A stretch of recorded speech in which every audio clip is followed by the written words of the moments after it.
A gente costuma nós a fazer uma comparação que hoje eu entendo, né, o amor de Deus Pai com seu filho, porque hoje eu tenho uma filha. E hoje você vê que aquele amor, você realmente fará tudo, você dará tudo, você coloca o tanto que deve. Quando a gente hoje entende o sacrifício de Jesus, pra gente, ele teve um outro peso a partir do momento que eu me tornei pai. Hoje eu entendo, você vê um filho sofrer daquela forma, é uma coisa que você não consegue nem imaginar. O que você faria para defender um filho seu hoje. Então isso mudou até a nossa relação com a fé, porque a gente começou a entender, falar assim, caramba, realmente Olha o peso e a força desse amor, né? É um amor que transcende, é um amor assim que muda.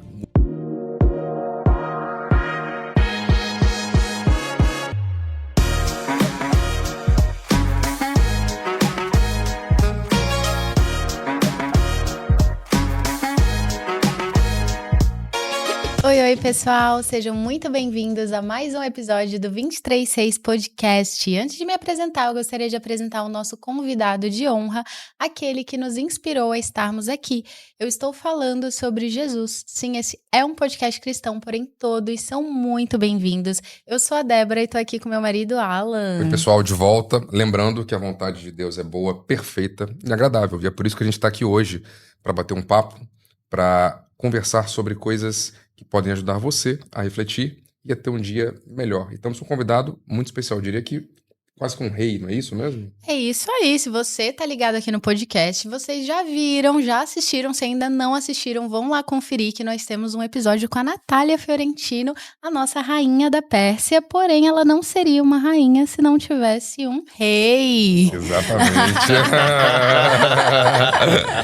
Seja muito bem-vindo, Carlo muito Porto. Obrigado pela apresentação. Muito bom, obrigado pelo convite, Alan. Legal. Obrigado, Débora. O cantinho de vocês, a casinha de vocês, muito lindo aqui, muito gostoso. A galera não vê, mas tem uns profissionais que estão aqui atrás das câmeras, todo mundo incrível, que cuidado, que carinho. Olha, parabéns. Vida longa ao podcast. Muito obrigada. Muito obrigado. A gente fica muito... Aqui é a nossa... Pra mim é a terceira casa, né, Débora? Terceira. A gente tem a oportunidade de fazer os projetos que a gente tem feito, contar as histórias, as séries, as novelas, né? E a gente fica muito feliz de ter esse pós, né? É lembrar um pouquinho daquilo que a gente fez. E geralmente fica aquele sentimento bom de saudade, de boas lembranças, né? A gente fez agora há pouco a Rainha da Pérsia e foi um projeto fantástico. Mas eu não vou começar por aqui. Vamos lá pro início, onde eu conheci o Carlo. Na verdade, eu conheci o Carlo quando a gente foi fazer Gênesis, quando você fez o personagem Adão. E ali, né, ali já teve uma coisa muito, muito diferente. Foi um projeto muito grande, muito ousado, na época da Record. E eu me lembro, né, que você teve um grande tempo assim de preparação para fazer isso, né? Para contar o primeiro homem da face da Terra, né? Como que foi fazer isso, né? Você foi o primeiro, cara. Que responsa, hein, Alan? Você tava lá, né? Você tava lá. Eu lembro, eu tinha vindo de uma experiência fora do país, né? Eu tinha feito uma novela em Portugal e tava no Rio há uns 2 ou 3 meses e eu ouvi dizer desse teste, né? Que as pessoas estavam, né, sendo testadas para viver Adão. E aí, por intermédio da minha empresária, eu acabei caindo lá, fiz o teste também e, enfim, Deus me direcionou e fiz, deu tudo certo, fui aprovado e tal. Começamos a trabalhar e entramos naquela história mesmo da preparação, né? A gente tinha ali entre 3 e 4 capítulos, né? Porque, enfim, a novela toda é dividida em fases, né? Cada fase tinha o seu nome, o seu personagem. E Adão era o primeiro, né? A gente, enfim, tinha aquela primeira semana ali dando a cara para bater. E eu sabia que a gente tinha que acertar, né? A gente tinha que vir forte. Então eu me debrucei muito, assim, sobre o personagem. Tivemos ali umas boas semanas. Olha, eu acredito que mais de 8 semanas de trabalho ali. Eu nunca tinha feito um trabalho assim tão aprofundado num tempo de tela tão curto, né? Porque sei lá, 3, 4 capítulos, se você somar em qualquer outra produção, você demoraria muito menos tempo para se preparar para aquilo, né? A gente demora esse tempo de 2, 3 meses para se preparar para um produto hoje que você vai estar ali gravando 6 meses, né? Imagina, a gente fez isso para 3 capítulos. Adão e Eva era essa a missão deles, né? Contar a história nisso, 3, 4 capítulos. E eu lembro que, como eu estava chegando na casa, né? Era o meu primeiro trabalho, eu lembro que eu fiquei muito impressionado, assim, sabe? De como é que a casa recebia a gente e emprestava toda a infraestrutura e disponibilizava tudo, os profissionais, tudo, para que a gente se preparasse de uma forma tão minuciosa, tão cuidadosa, assim, para aquele trabalho, assim. Para mim ia durar aquilo, né? 3, 4 capítulos. Para outras fases, um pouco mais. Mas eu acredito que nenhuma fase se estendeu muito de 20, 30 capítulos, né? Eu acho que foi, né? Então, eu fiquei tive uma impressão muito boa, assim, sabe? Para mim foi um prazer mesmo. Desafiante, claro. Imagina, é um personagem que o mundo inteiro conhece, todo mundo tem alguma ideia de quem foi, e todo mundo mesmo, né? O mundo inteiro, de alguma forma, né, sabe quem ou intui. Então, uma responsabilidade, assim, altíssima. E fizemos, né? Não, né? Não, foi emblemático. Eu acho que foi o personagem mais fácil pro departamento de figurino trabalhar, né? Já estava tudo mais ou menos mastigado, né? Até as folhinhas ali já estava mais ou menos indicado, né? É verdade. Foi bem interessante. E teve, enfim, tiveram algumas cenas ali que marcaram muito, né? A gente relembrou de uma cena, tem uma cena sua lá que estourada no YouTube aí, que você teve o seu momento cantor. Nossa, aquela cena foi muito emocionante. Aquela cena é linda, linda. Uma cena de redenção, né? Naquele lugar lindo ali, que foi no Rio Grande do Sul que vocês gravaram, né? Você lembra desse Lembro. Então, a história toda, ela concentrava para aquele momento, né? A gente sabia que, né? A gente tem a história aí que existe uma cisão, né? O projeto de Deus não era aquele, mas ele pecou. Ele com a mulher, eles pecaram e a partir desse momento existe essa cisão, né? Mas e aí?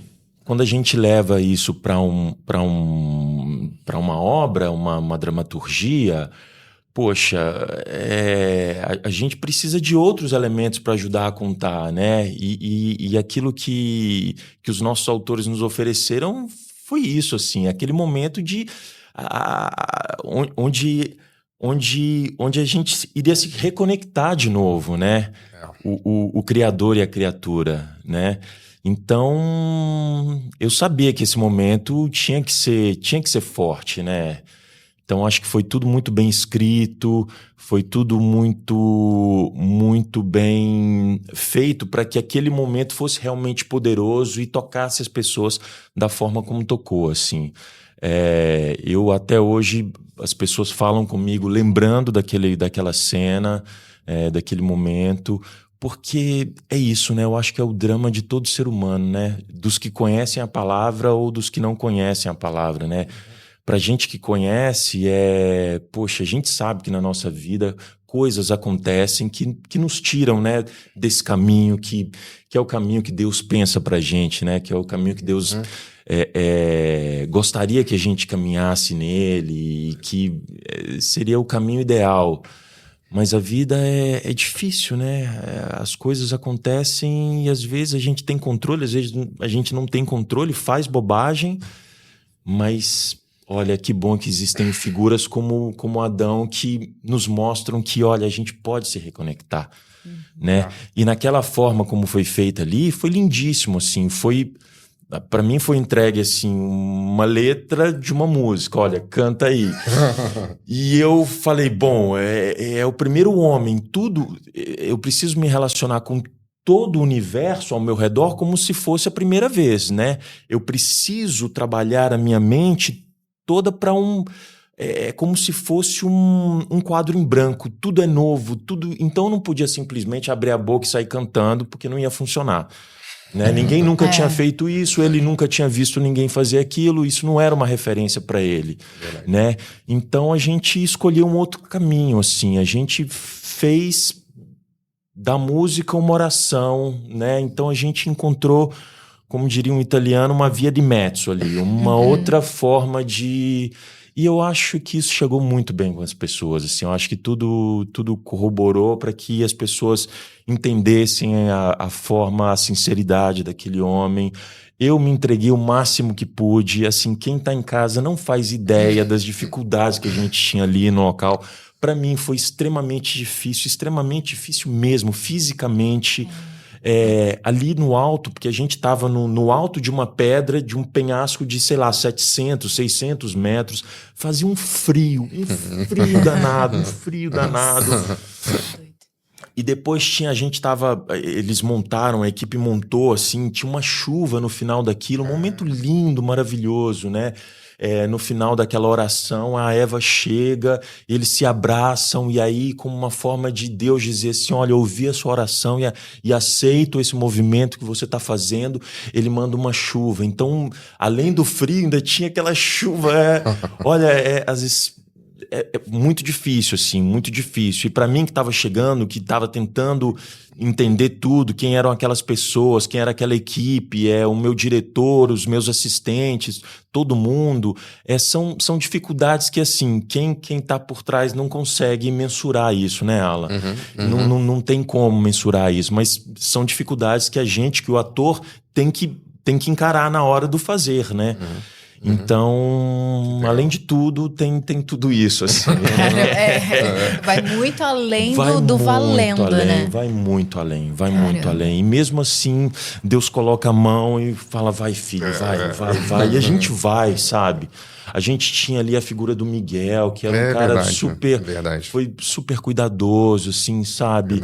Antes de entrar pra cena, eu chamei Miguel, vem cá, vamos orar, vamos pedir a Deus, sabe? Porque é isso. Toda a história né, foi direcionada para aquele momento, aquilo tem que dar certo, aquilo precisa chegar nas pessoas e tocar, né? E a gente não tem controle sobre isso. O máximo que eu posso fazer é dizer, Deus, tô aqui, me usa... E seja o que o senhor quiser. Então a gente traz ele e vamos aí, vai de mão dada. Papai do céu, vamos junto. Né? Não. Mas ficou incrível essa cena. E eu acho que uma coisa que você falou de sinceridade, eu acho que é isso que você percebe, assim, na cena. Foi uma daquelas cenas que você olha e fala, uau, que te emociona, que traz aquele umedece os seus olhos, você fica assim. Eu lembro a primeira vez que eu assisti, e depois todas as vezes que eu vejo, eu falo, gente, essa cena é muito linda.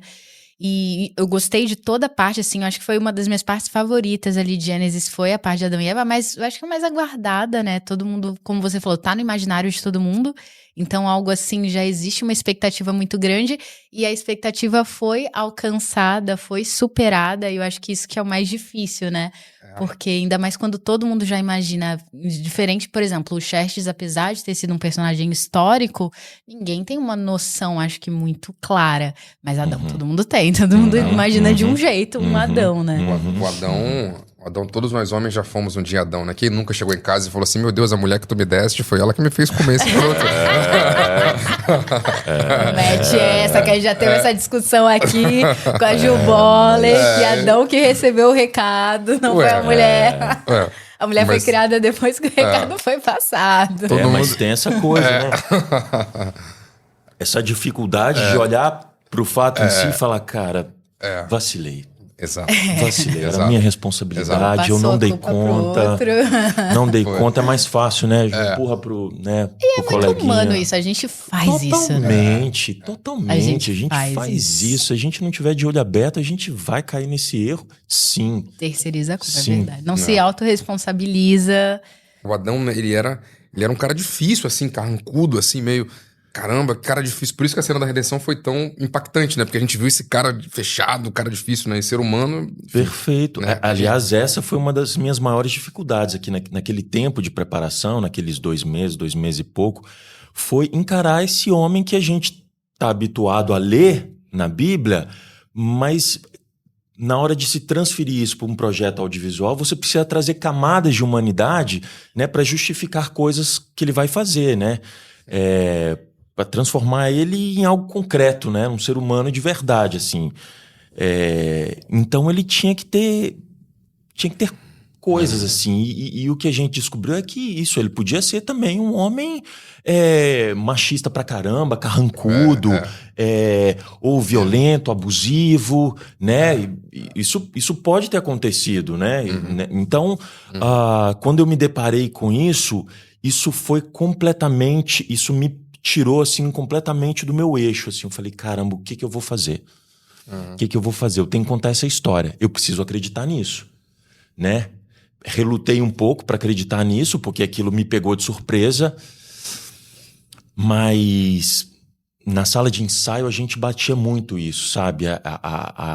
Eu, a Fernanda, que era a nossa preparadora, e a Ju Boller, assim, a gente bateu nisso, assim, e fomos escarafunchando isso, esse homem, tirando dele essas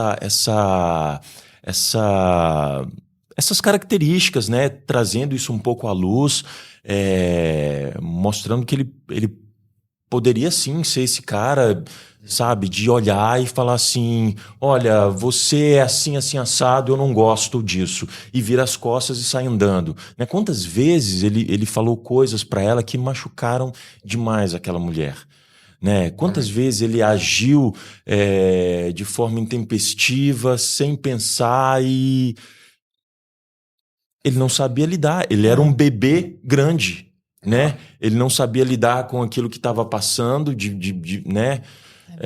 Por dentro, era um homem completamente... Era um homem na forma, né? Ele parecia um homem, mas dentro ele não era bem aquilo que a gente via externamente. Então, tudo isso foram dificuldades, assim. A gente foi dando essa forma para ele, essa cara...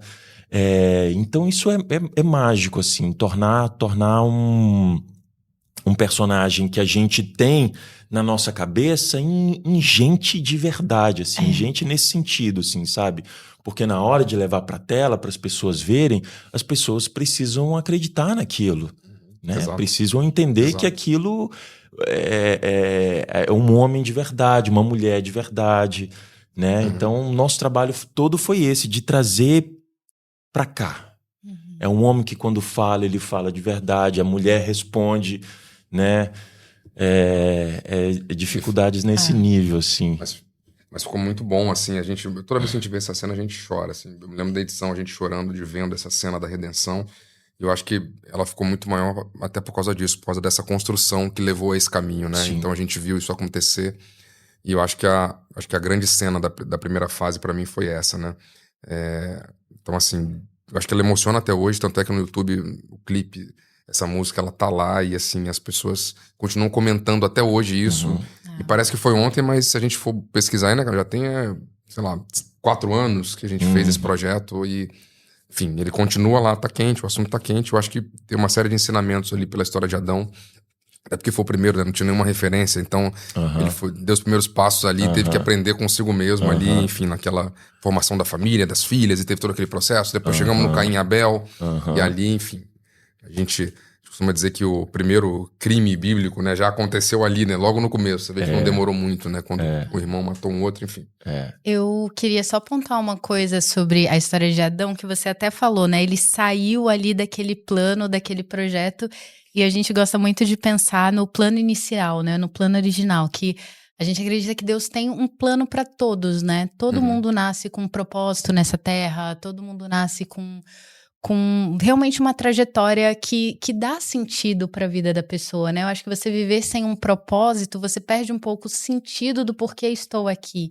Hoje a gente vê as pessoas buscando mais esse propósito, né? Que realmente você não encontra em coisas, né? Nem em outras pessoas, né? A gente só encontra realmente esse propósito em Deus, porque foi Ele que nos criou e Ele que nos colocou isso dentro de nós, né? Essa busca por essa verdade, por esse propósito, por esse sentido de vida. E eu acho que todos nós, em algum momento, a gente pode sair desse plano original de Deus, sair desse propósito de Deus para a nossa vida. E tem um salmo de Davi, diz assim, no Salmo 139, versículo 16, fala assim: Os teus olhos viram o meu embrião. Todos os dias determinados para mim foram escritos no teu livro antes de qualquer deles existir. Então, todos nós fomos criados e Deus já escreveu a nossa história, já escreveu os nossos dias antes mesmo que nós existíssemos. Ele já estava escrito, mas às vezes a gente, aí você talvez possa se perguntar, mas por que eu tô vivendo hoje não reflete isso? Porque às vezes a gente sai desse plano original que Deus tem para nossa vida. Mas a gente sempre pode retornar a esse plano original. Aqui no final desse mesmo Salmo 139 fala assim: sonda-me, ó Deus, e conhece o meu coração, prova-me e conhece as minhas inquietações, vê se em minha conduta algo te ofende e dirija-me pelo caminho eterno. Em outra versão até fala, vê se há em mim algum caminho mau e guia-me pelo caminho eterno. A gente sempre pode, se você talvez sente, né? Às vezes a gente sente na nossa vida que a gente saiu desse plano original, desse que está escrito no livro, desses dias que estão escritos no livro de Deus, e foi por um caminho aí que não está sendo bom, os resultados não estão sendo bons. A gente sempre pode fazer esse caminho que Adão fez de ver se há em mim algum caminho mau e guia-me pelo caminho eterno. É uma forma de retornar ao plano original de Deus para nossa vida. Muito legal, Perfeito. muito legal. Acho que Deus foi fantástico nisso, que Deus fez a gente com livre-arbítrio, né? E aí, uma coisa é você ser obrigado a amar alguém, né? Uma coisa é você amar porque você realmente construiu, você ama aquela pessoa. É diferente isso. Então, nesse livre-arbítrio que ele deu, ele fez um plano pra gente, mas a partir disso, você toma suas decisões. Eu quero consumir droga ou não quero? Você pode dizer sim ou não pra isso, é uma escolha sua. Deus não se mete nessa sua decisão, é uma decisão sua. Então, tem uma série de decisões que você toma que vão mudando um pouco, vão te afastando dessa rota, mas você pode tomar boas decisões e voltar pra essa rota. Eu acho que o Adão, ele realmente, nessa redenção dele, é isso, né? O grande retorno dele pro plano original. E Recalcular a rota, recalcular a rota. E, obviamente, né, com essas decisões que nós tomamos, existem consequências que você não consegue apagar. Elas vão ficar por lá. Por isso que é importante você ter o cuidado de refletir, pensar. Hoje, mais maduro, né? Geralmente, a gente mais jovem toma decisões mais precipitadas, mais pelo âmbito do afã, da emoção, né? E hoje a gente entende que se a gente pensasse um pouquinho mais, talvez tomássemos decisões diferentes ou melhores. Então, eu acho que essa é a grande reflexão pra gente virar a página da história de Adão. É isso. É isso? O livre-arbítrio é, para mim, uma das grandes formas que Deus tem de manifestar a sua generosidade, né? Poxa, que grande presente isso. Como alguém, na sua extrema sabedoria, né, resolve dar para sua criatura a possibilidade de, olha, né, se você quiser, pode ir também. Pode ir, exatamente. Né? Ele fez isso desde a sua criação, quando ele formou lá os céus, a terra, os anjos, né? Ele não criou os anjos obrigando todos os anjos a amá-lo, né? Na verdade, Lúcifer escolheu, foi uma escolha. Eu acho que eu sou maior do que esse, e aí ele saiu. Mas foi uma escolha dele. Então, nós temos também essa escolha. A gente escolhe os nossos caminhos. O livre-arbítrio, ele reflete isso. Não é muito ruim você obrigar alguém a gostar de você, né? Uma pessoa realmente gostar de você. Tem diferença nisso, né? Tem valor, né? Nesse tipo de contexto, de realidade. Então, se você realmente fica dentro daquele propósito, se você persevera em permanecer ali naquele propósito, olha como Deus deve ver isso, como, olha, esse meu filho me ama mesmo, né? Exatamente. Porque ele poderia ir para tantos lugares, mas ele tá aqui, ele tá... É voluntário.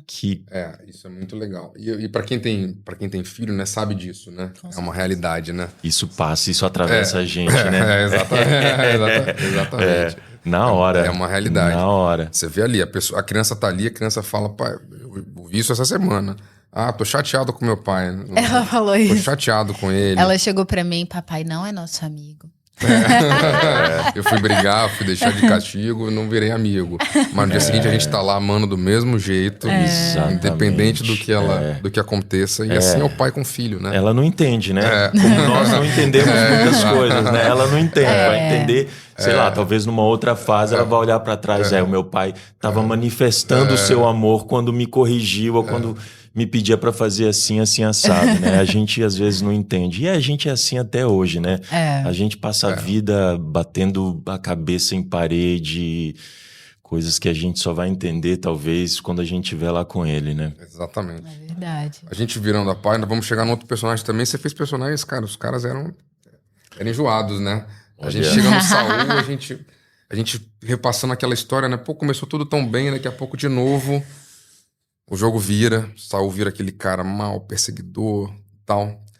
Como que foi sair daquele Adão e vir pro Saul? Eu acho que foi muito rápido até, né? Não demorou muito. Enfim, você já estava pegando esse papel. E a gente queria falar um pouco sobre ele, né? Como é que foi para você entrar nesse outro universo que é a história de Davi, que também é uma história fantástica, né? Saul...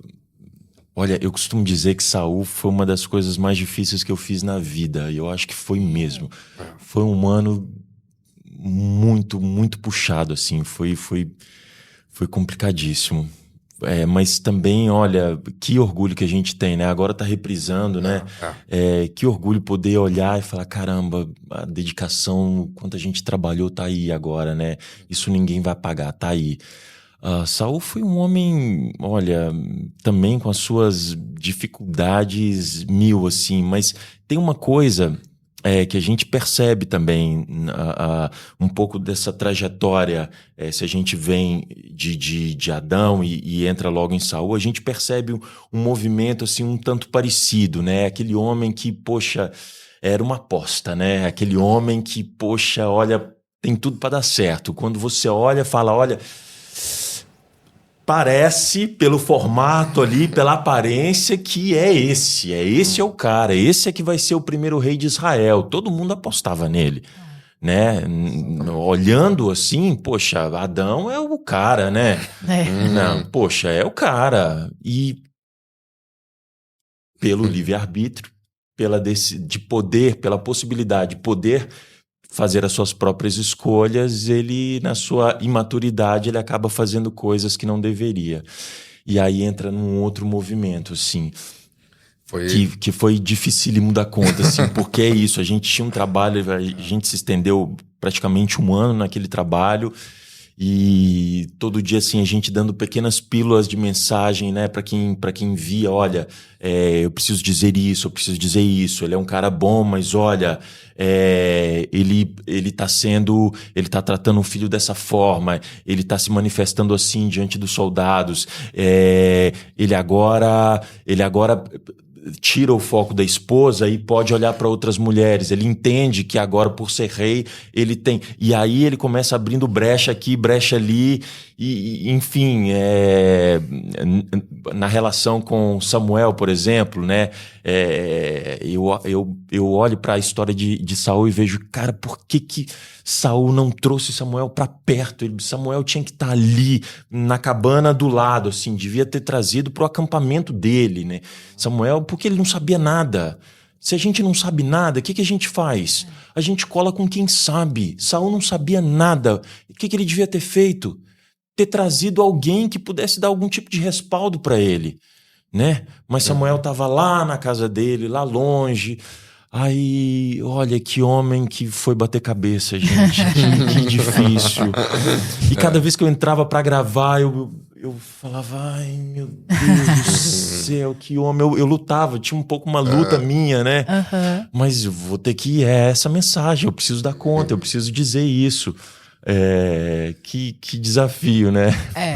Realmente. Foi bem, eu me lembro, gravava todo dia ali, eram sequências difíceis, muita batalha, tinha muita coisa. O desgaste né? físico altíssimo, pesadíssimo. Foi um trabalho bem árduo, assim, bem complexo, assim. A gente começou, né? A gente já tinha feito uma história de Davi, e aí essa foi a segunda vez que a gente contou essa história, né? E agora contou de uma forma mais longa, né? E um pouco diferente. E no Saul, né? A gente assistindo algumas cenas, a gente lembra ali, né? A gente vê como que ele era um cara, assim, cabeça dura, sabe? De alguma tomada de decisão, né? Ele sabia que ele tava errando, que tava difícil, que ele precisava de ajuda, mas ele foi um cara que sempre se fechava, né? Ele era uma pessoa nesse lugar mais fechado. E ser humano é isso, né? É muito difícil você estar pedindo ajuda. Geralmente a gente pede quando não tem mais pra onde você correr, né? O cara tá se afogando, Ele não fala que não sabe nada, mas quando ele tá quase lá, e aí ele levanta a mão e quer pedir uma ajuda, né? Então, eu via o Saul muito assim, sabe? Ele era um cara que tinha essa dificuldade, ele era um cara muito fechado. E seres humanos precisam de seres humanos. A gente precisa de ajuda, precisa de gente que sabe mais do que a gente precisa reconhecer isso e reconhecer isso e buscar. É difícil. Geralmente é difícil, né? Você olhar pro lado e reconhecer que alguém sabe mais do que você precisa daquela pessoa para te ajudar, né? Isso vale para tudo, né? Isso vale para nosso trabalho, para nossa casa, para tudo na vida. Tem sempre alguém que faz melhor, ou que faz diferente, ou que encontrou uma outra forma de fazer. E você ter essa humildade para você reconhecer. Eu digo isso porque eu tô casado com a Débora já há 13 anos e geralmente ela é a pessoa que me puxa. Geralmente é a pessoa que tem total liberdade para falar comigo, eu tenho que ouvir, E é a pessoa que me traz, opa, Alan, peraí, abre teu olho, fica esperto. E geralmente a gente não gosta, né? A gente tem a dificuldade de... É difícil, o homem não gosta né? de estar nesse lugar, né? Mas a mulher aqui ajuda bastante. Dá de vez em quando umas puxadas. E aí, é esse desafio, é esse lugar. Bem, eu preciso aprender. Não, você tem razão, desculpa, tô errado, preciso recomeçar, preciso aprender. E aí eu acho que é isso que eu tiro de Saul. Eu acho que ele teve essa... Se ele tivesse um pouco mais disso, né, talvez a história pudesse ser diferente. A história de Saul nos ensina que, poxa, o nosso começo pode ser cheio de boas intenções, né? A gente pode estar super disposto, olha, vou fazer, vou entregar, vou dar o meu melhor. Mas, cara, se em algum momento a gente der abertura para uma vaidade, para o nosso ego, para uma segurança... Uma segurança... Porque tem um tipo de segurança que é prejudicial, né? Tem uma segurança que faz você olhar e dizer assim, poxa, eu sou o cara, né? Então eu posso, né? E isso é uma armadilha, né? Cara, a gente precisa das pessoas, a gente precisa ter essa... Poxa, reconhecer que, cara, a gente não sabe tudo, a gente não pode fazer tudo, sabe? E as pessoas que estão do nosso lado, que nos amam, podem nos ajudar, às vezes puxando a nossa orelha, nos alertando, né? E eu acho que Saul, em algum momento, ele se deixou perder, se perdeu nisso, né? Ele se achou autossuficiente, né, achou que poderia tomar as decisões conforme a cabeça dele, não queria reconhecer as suas próprias inseguranças, né? E isso vai afastando a gente do nosso propósito, do nosso chamado, né? E é uma pena, porque quando a gente vai ver pode ser tarde demais, a gente perdeu anos da nossa vida, é difícil, é tão difícil. Você fica nesse... acho que isso é uma boa reflexão. Você falou duas palavras que me chamaram a atenção, né? A questão da vaidade, né? Ele tinha essa vaidade dentro, e a vaidade realmente ela destrói, né? Ela corrói, né? Porque ela é uma coisa... E ela tá dentro da pessoa, né? Não depende de mais ninguém, tá dentro dela, né? Então só ela consegue eliminar isso. E é uma coisa natural do ser humano, né? Geralmente o ser humano vai crescendo, vai desenvolvendo, vai passando para próximos níveis, né? Mais pessoas vão admirando, vão estando ali, ou fala, o senhor começa a mudar a sua nomenclatura, te chama diferente, você começa a deixar aquilo de alguma forma. Cabe a você mesmo fazer esse exercício, né? Dessa humildade, né? A humildade, ela é bíblica, né? A humildade, ela tá... Vou me lembrar aqui do versículo certo, mas ela precede a honra. Então, eu acho que a humildade, né? Em contrapartida à vaidade, é um lugar que a gente nunca deve sair. Eu acho que é isso que eu tiraria. Eu li uma vez num livro uma coisa muito interessante, Ego Transformado, o nome desse livro, acho que é Tim Keller, o autor, e ele falava assim que um ego inflado, ele é muito frágil, porque qualquer coisa inflada, qualquer coisinha que faz assim, ó, puf, murcha. Então é muito delicado, é uma coisa muito frágil de se lidar com o ego inflado. Então, quando a gente entra nesse lugar, e qualquer um pode entrar, se a gente não vigiar nossos pensamentos, claro. Se a gente não vigiar para não entrar nesse lugar, ter esse ego super inflado, qualquer coisinha pode ir lá, espetar a gente e vai dar ruim. Você vai ficar murchinho rapidinho. Tem uma pregação também que a gente já ouviu a respeito de Saul, né? Que eu acho interessante, acho que foi até o Thiago Brunet falando uma vez que o erro de Davi foi muito pior que o de Saul. Porque Davi vai lá e planeja matar o marido da mata Batseba. o marido da mulher e tal. Então, Davi faz coisas assim, muito piores, e o cara era amigo dele, ele manda pra frente de batalha e tal. Então, se a gente for analisar os erros, o erro de Davi é pior do que o de Saul, porque Saul desobedece ali no primeiro momento. Mas a diferença entre Saul e Davi é que Davi era rápido em se arrepender, né? Exato. Então, às vezes, a questão não tá nem na gravidade aos olhos humanos, Perfeito. mas na sinceridade de arrependimento, né? Em quão rápido a gente se arrepende quando a gente erra. Exato. Pessoal, tem uma frase que diz, né, que o céu não é cheio de gente perfeita, né? É cheio de arrependidos. Cheio de pecadores arrependidos. É porque todos nós vamos cometer erros e falhas e não tem jeito, né? Mas esse lugar do arrependimento é o lugar que leva a gente pro próximo nível. De verdade, né? De verdade. Aproveitando o próximo nível, né? Vamos falar daquele que é um personagem que, assim, a gente recebeu muita mensagem, né? Cadê a Rainha da Pérsia? Cadê a Rainha da Pérsia? Cadê a Rainha da Pérsia? Trouxemos a Natália, o episódio tá um sucesso, muita gente comentando, aí daqui a pouco vem na sequência. E cadê o rei? E cadê o rei? E cadê o rei? E a gente, caramba, tá vindo, calma, gente, a gente vai respondendo. Gente, uma hora a gente... queriam muito. Elas queriam quase que quem trouxesse os dois ao mesmo tempo e fizesse quase que uma live aqui e ficássemos aqui falando. É um negócio assim... As pessoas queriam muito. Que legal. E é muito legal. Um projeto que a gente fez há pouco tempo agora, né? E a gente conversou aqui agora um pouco antes e falou, cara, um projeto tão redondo, tão perfeito. Acho que eu diria que é o projeto nota 10 que a gente fez, assim, de tão gostoso e legal de fazer. E daí veio o Xerxes, né? O Xerxes só tinha uma coisa que me incomodava, né? Que o Xerxes adorava usar roupão. E era toda hora a cena naquele quarto dele com aquela varanda e ele de roupão me irritando. E aí mas eu gostava muito dele. Mas, enfim. E, cara, eu achei muito legal, assim. Queria te dar... Se não falei, queria te falar parabéns, porque, assim, ali eu vi que realmente você saiu de um lugar totalmente diferente, veio para um outro lugar e a gente via isso no personagem. E foi muito legal assistir aquilo. A gente assistia em casa, assim, parecia, né, duas crianças bobas assistindo, assim. Pega a pipoca e vambora. Começou, era nosso momento. Impressionante. E ficou, assim, ficou muito bom. Você encontrou um tom certo do equilíbrio ali, ficou muito legal. Olha, vamos lá. Xerxes também foi, enfim, foi um convite, né? A dona Cristiane me disse depois, olha, eu escrevi pensando em você para fazer o personagem. Isso já me pegou assim, uau, que legal. Que legal.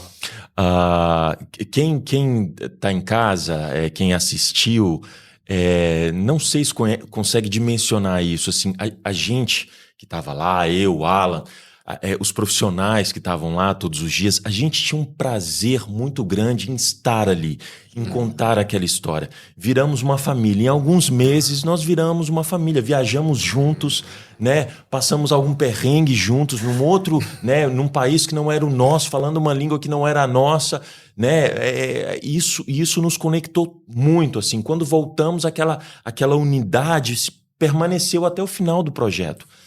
E isso todos os técnicos, todo mundo fala, e fala até hoje, assim, todo mundo se entregou para aquele trabalho com o coração muito aberto, e nós tivemos muito prazer em todos os meses que estivemos ali.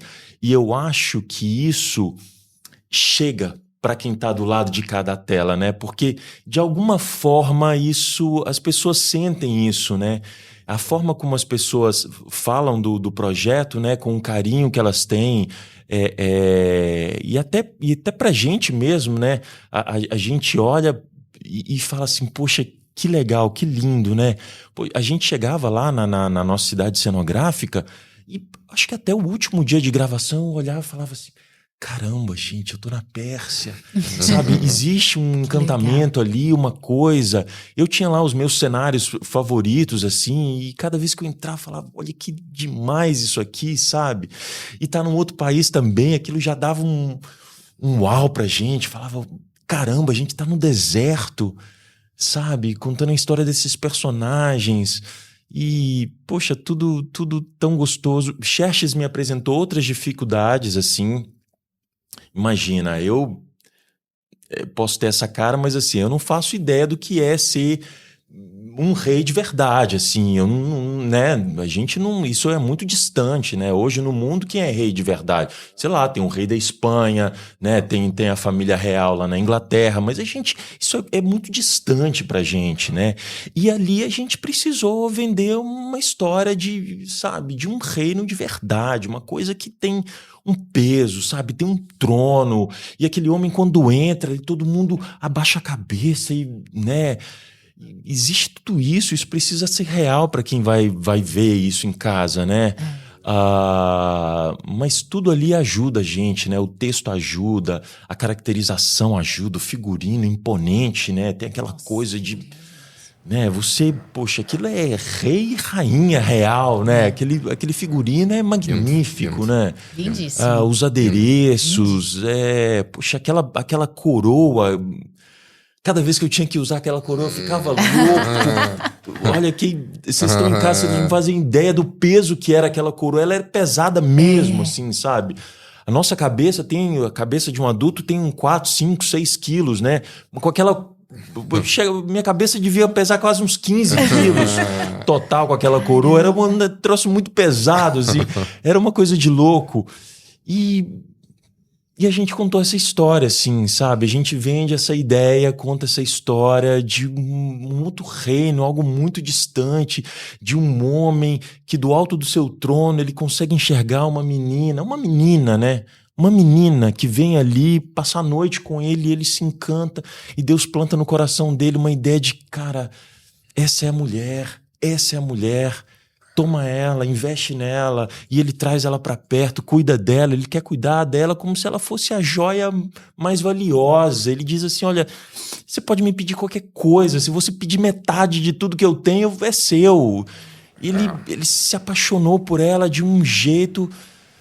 Ai, Não, gente, que história linda. É linda, a história é linda demais. Linda, é linda demais. E tudo que ela tem de linda, ela tem de coisas pra nos ensinar, né? Poxa, que mulher é essa, cara? Que mulher é essa? Ela tinha ela era diferente, né? Assim, a gente via... Até porque também teve o contraponto que foi muito legal, né? Que a Vashti, né? No começo, né? A gente via aquela mulher... Um relacionamento totalmente tóxico dos dois. Um fazia mal pro outro. Mas ao mesmo tempo tinha uma dependência ali. Ela ficou bem... Camila fez muito bem esse lugar. Não, foi muito legal, né? Foi. Teve essa... E depois quando vem a Esther, né? Que a gente vê aquela mulher sutil, doce, naquele outro lugar ali do encantamento, né? Eu me lembro que a gente tava no teste, né? Carlos, de elenco ainda... Eu me lembro que vocês fizeram no teste aquela cena do gatinho, né? Eu lembro que a gente fez um estúdio aqui no Rio e tal.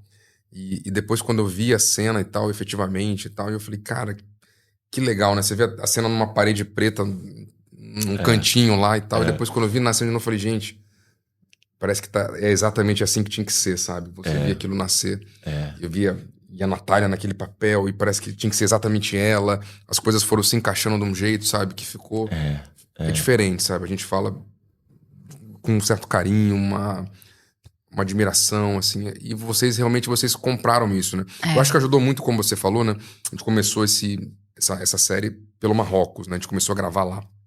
Então, geralmente numa viagem é isso, né? Você tem que dar a mão, todo mundo junto e vamos que vamos. E você vai pra um lugar completamente diferente do que você tá acostumado a viver. Por mais que a gente tenha ficado em Marrakech, que é uma cidade com uma estrutura legal, bacana... Você tá na sua casa, tá num lugar que tem uma comida diferente, cultura diferente, horários diferentes, e eu acho que vocês lá, né, vocês passaram quase que um mês, se eu não me engano lá, acho que foi isso, e isso realmente aproximou muito vocês. Quando vocês voltaram, a gente via, assim. Eu acho que até quem deu uma olhada aí nos vídeos que a turma postou e tal, depois você vê que tinha essa quase como uma família mesmo, né? Vocês formaram uma família, parecia né? ser muito leve, né? Um ambiente leve. Vocês criaram isso... Enfim, talento de vocês, né? E geralmente, né, a gente falou sobre isso com o episódio da Natália, isso passa muito pelo protagonismo. A maneira que os demais serão conduzidos ou a maneira que as pessoas vão enxergar aquilo passa muito por quem tem mais trabalho a fazer. Geralmente o protagonista tem mais trabalho a fazer. E a gente viu isso muito em vocês. Vocês foram ótimos condutores. E assim, as pessoas viram isso... Então era impossível você estar naquele ambiente, sabendo que aqueles caras estavam ali todo dia fazendo aquilo. E e fazendo com alegria e felizes. Então, mesmo que alguém chegasse lá de uma forma ruim, aquela pessoa acabava ficando bem. É contagiado, né? Contagiado. Então, olha o poder desse ambiente, né? O poder de vocês fazerem esse lugar acontecer dessa forma. Então foi leve, ficou muito leve. E a gente viu. Isso realmente passa de um jeito.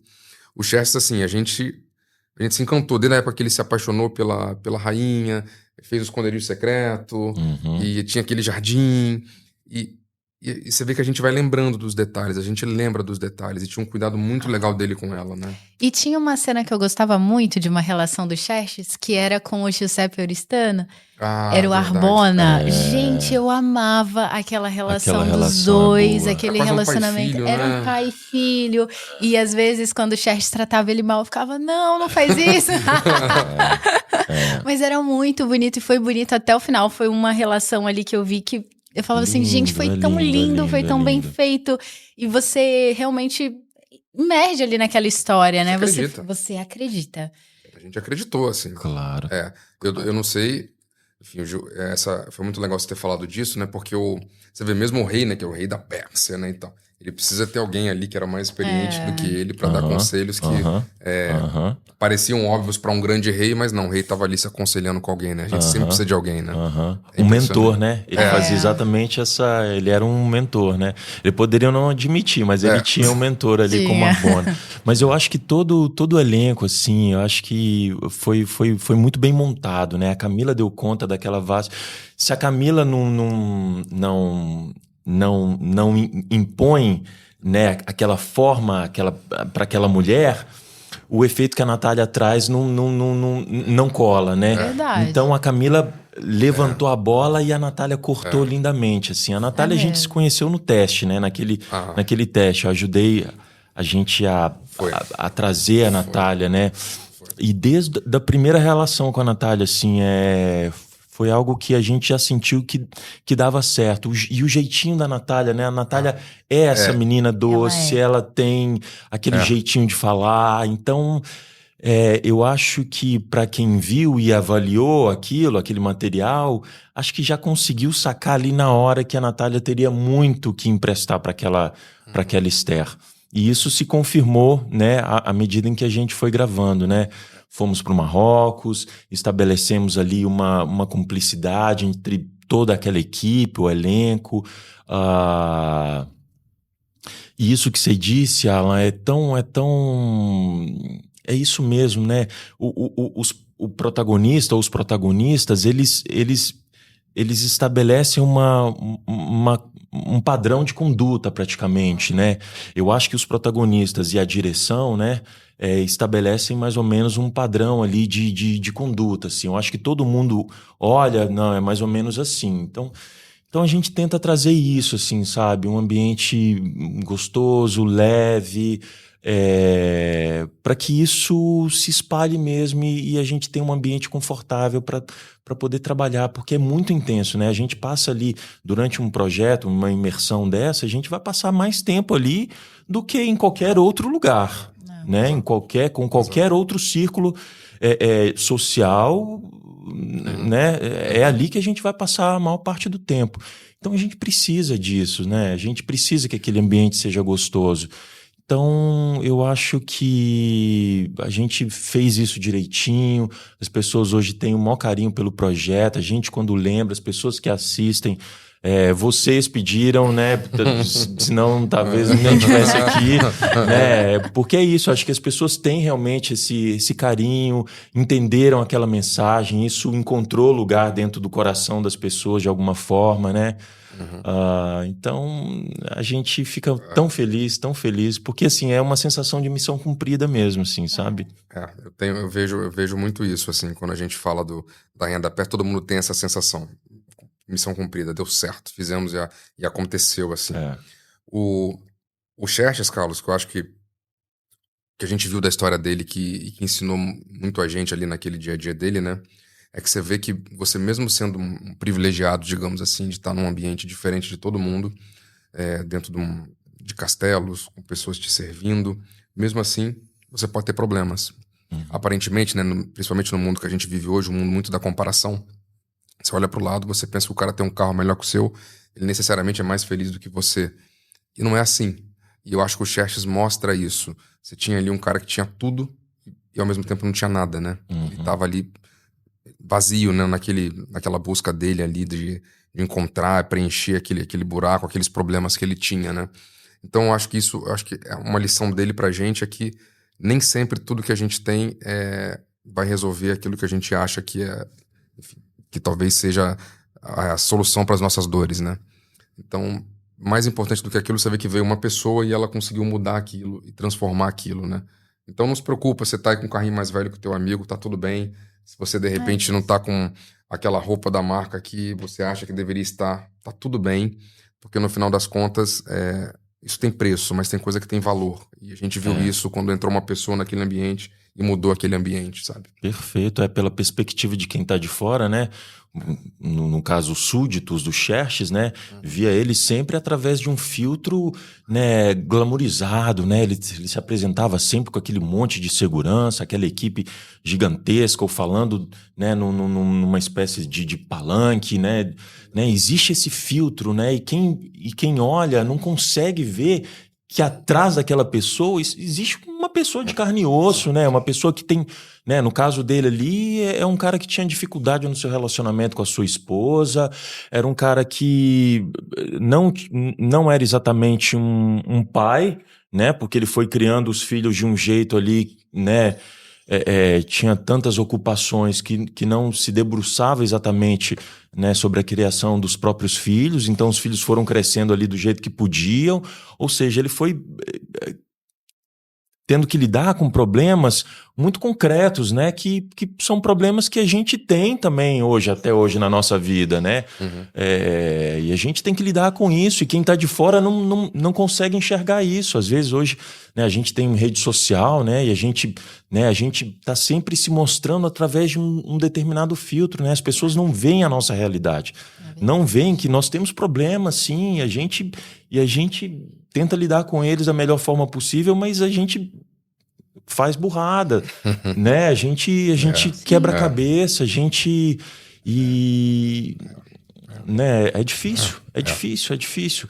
Mas eu acho que a gente precisa pensar assim, olha, por trás daquele filtro ali, existe alguém que está lutando para ser uma pessoa melhor, existe alguém que está lutando, né, para vencer os seus problemas, e, enfim, alguém está lutando, né? Alguém está... É difícil, mas... Tem jeito, né? Tem jeito. A gente viu que teve jeito pra ele, né? O final foi bem legal. O final deu até uma assustada na gente, né, Débora? Olha que eu conhecia a história, né? Mas a gente assistindo juntos, né? A gente falou assim, ih, caramba, o rei caiu. Meu Deus, e agora? O que aconteceu? Deu até uma surpresa ali, mas no final foi muito legal saber que depois eles se encontraram, enfim. E obviamente a gente tá escrito ali na história o que aconteceu, né, realmente. Aquele final ali tem um pouco da licença poética e tem um pouco, obviamente, da história, né? Mas foi muito legal aquela solução para que, né, vocês ficou pudessem, muito bonito. né, pra vocês ficarem juntos no final. Eu achei filhos, uma né? mensagem de esperança. É lindíssimo. Às vezes as pessoas, assim, mas isso não tá na Bíblia. Mas gente, a gente, né, quem escreve, ela quer trazer tudo, mas assim, existem relações, existem links que num projeto desse você precisa solucionar, né? E nem tudo tá na Bíblia, mas, né, enfim, a gente precisa entender que, assim, precisa haver espaço para esse lugar, para essa adaptação, né? E é isso, mas funcionou. Funciona muito. E ficou lindíssimo. Aquele final foi lindíssimo. E acho que isso que você falou, né, sobre não estar na Bíblia e criar essa... É até interessante o próprio livro de Esther, né? Porque ele é o único, mas é um dos poucos livros, acho que só tem 2 na Bíblia, que não está escrito Deus, né? Não está escrito ali Deus, nem Senhor, nem não está escrito o nome de Deus ali. Mas você vê Deus através de toda a história, através de cada reviravolta, através de cada coisinha. Ele faz a forca pro outro, mas quem morre na forca é ele. Então você vê a atuação de Deus em cada momento ali da história, apesar de não estar escrito a palavra de Deus, você vê a atuação de Deus. Então às vezes é isso. No final podia não estar ali exatamente, Mas a mensagem era que de esperança, que é a mensagem que o livro de Esther traz, de esperança, de solução, de que no final tem jeito sim, porque Deus ele sempre traz essa resposta quando a gente busca nele essa solução, ele traz essa solução para a nossa vida, essa clareza para os nossos pensamentos. Eu acho que hoje em dia é um problema generalizado, né? A falta de clareza, e quando a gente não tem clareza, a gente não tem segurança para tomar decisões, né? Então, em Deus a gente pode buscar clareza para as nossas decisões e assim ter um futuro aí com decisões muito mais assertivas e com esperança de um final feliz, de um futuro melhor. É exatamente isso. Isso é muito legal. Por último, eu queria encerrar falando de um outro papel que você tem, que eu agora também tenho, que é o papel de ser pai. Depois que eu comecei esse papel, minha vida mudou. Eu queria saber de você. Mudou também?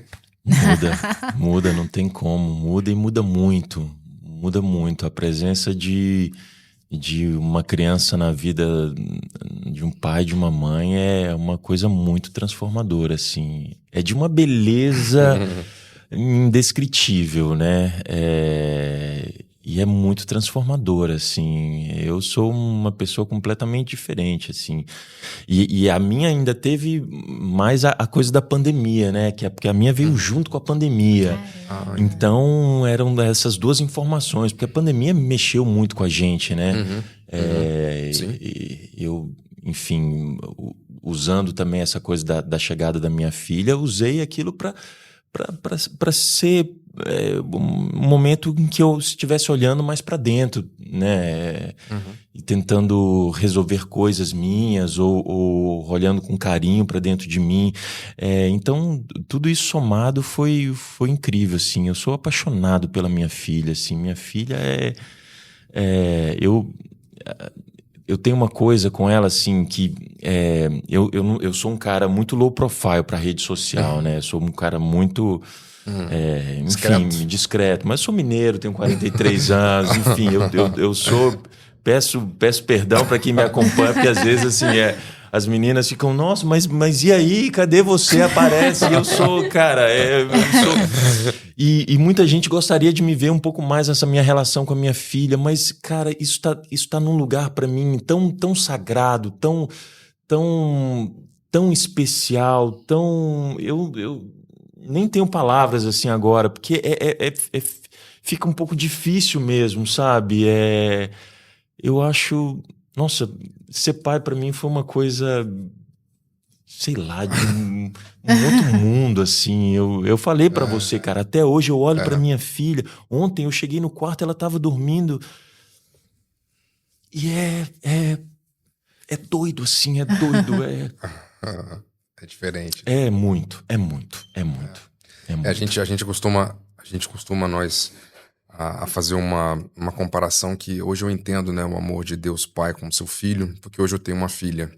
E hoje você vê que aquele amor, você realmente fará tudo, você dará tudo, você coloca o tanto que deve... Quando a gente hoje entende o sacrifício de Jesus, pra gente, ele teve um outro peso a partir do momento que eu me tornei pai. Hoje eu entendo, você vê um filho sofrer daquela forma, é uma coisa que você não consegue nem imaginar.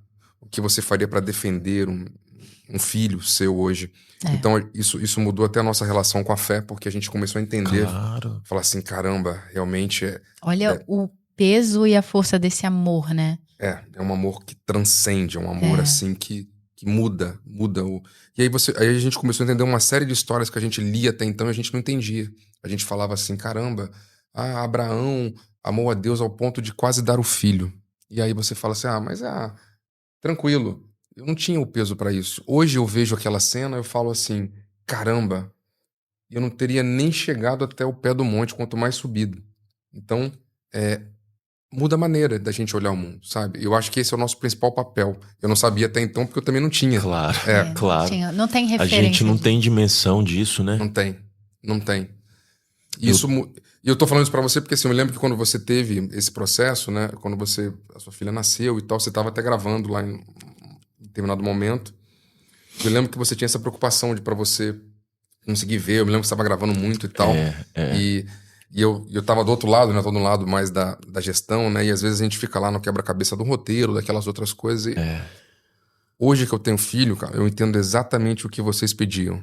Eu até então não tinha entendido, eu não entendia, mas hoje eu entendo exatamente o que é isso. Você poder ficar 1 hora com a tua filha num dia, que depois de 1 semana sem ver, sabe?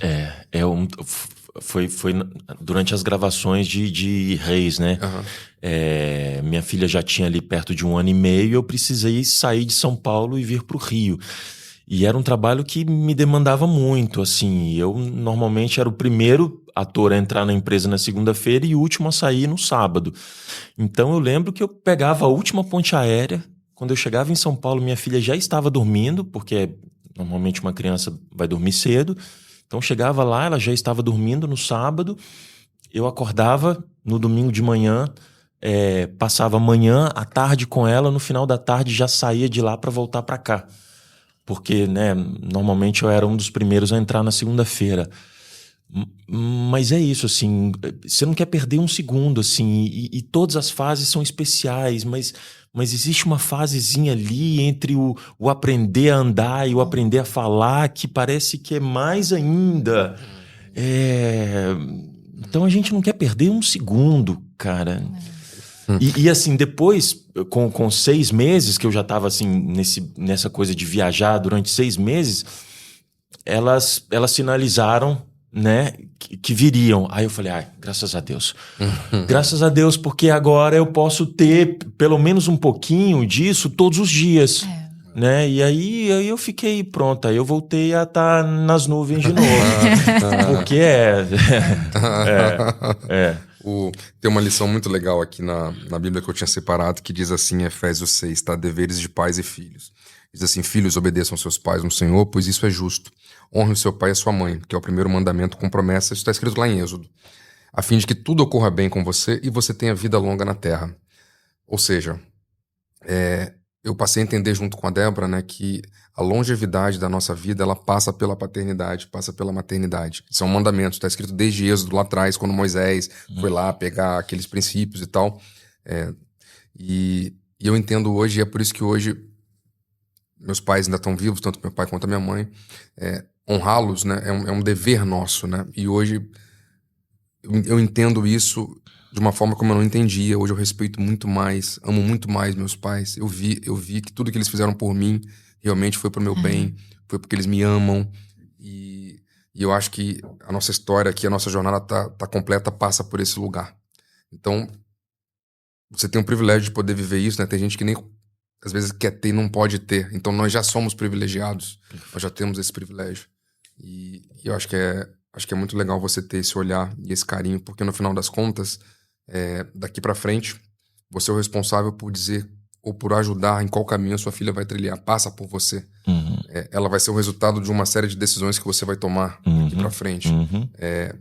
Então eu queria muito que você guardasse esse versículo aqui, porque se você os honrá-lo, a fim de que tudo ocorra bem e que você tenha vida longa na terra. Então acho que é o teu maior papel, digamos assim, é cuidar da Maria Alice e eu cuidar da minha Alice, que eu acho que é o nosso...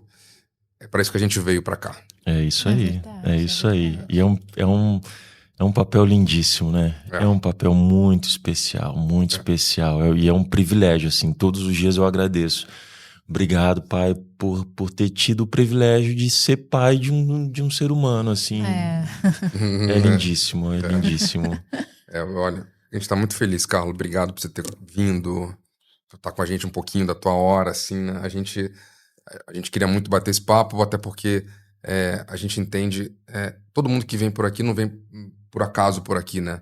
Não. Deus de alguma forma permite, e não é por acaso nessa data, é porque tinha que ser agora mesmo, tá dentro do plano dele, da grande... Porque quando a gente botar no ar, vai um momento que alguém talvez precise ouvir. Então é toda uma engrenagem que a gente não tem controle sobre isso, né? E é por isso que a gente tá aqui hoje. E eu acredito que os papéis que vocês fazem, como os papéis que você já fez, eles mudam a vida das pessoas de verdade. As pessoas olham aquilo e se inspiram naquilo. Então, eu queria te dizer que isso não é nenhum trabalho, isso é uma missão que você tem. Assim, toda vez que você entra num estúdio, você entra numa gravação, você tem uma responsabilidade que talvez você não saiba, mas de mudar a vida de pessoas. Tem pessoas que têm dificuldade de ler um livro como a Bíblia ou de entender um texto como a Bíblia, e que vocês, através das cenas que vocês fazem, vocês ajudam pessoas a entender aquilo, a visualizar aquilo e a mudarem a maneira delas viverem, elas viverem melhor. Então, você tem uma missão, você tem um dom, você tem um talento, você é diferente. A gente, quando vê isso, né, Débora? A gente sempre falava sobre isso, né? Toda vez que via uma cena assim, a gente fala, caramba, ele tem um peso, né? É um rei, mas tem peso. Você vê que é um dom, não tem como explicar, uma coisa que tá contigo. Então, queria te falar que esse é o dom que Deus te deu, parabéns por isso, que você continue usando ele para transformar mais vidas através do seu trabalho. Amém, obrigado de novo, obrigado pelo convite, obrigado pelo papo, tão gostoso aqui, né? A gente se sente à vontade. Ai, que bom, a gente fica muito mesmo. feliz.